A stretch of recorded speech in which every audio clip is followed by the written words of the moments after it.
Kalau duit tu nak guna bulan depan, jangan gatal simpan kat emas weh. Letak je ASB atau tabung haji. Senang, selamat, tak drama. Tapi kalau duit tu nak simpan 2 tahun ke atas, emas lah sayang. Simpan lama, harga dia naik, bukan jatuh. Aku punya target simple je. Kumpul emas sampai cukup 12 bulan gaji. Baru tidur best, tak risau harga telur naik.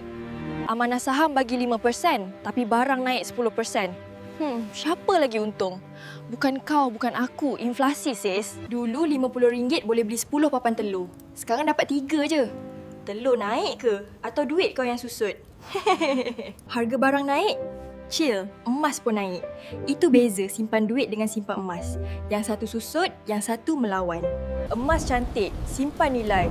Tapi rumah sewa tu, tiap bulan masuk cash. Dua-dua power, ikut strategi. So, duit pendek simpan di ASB, duit panjang tukar emas. Nak mula?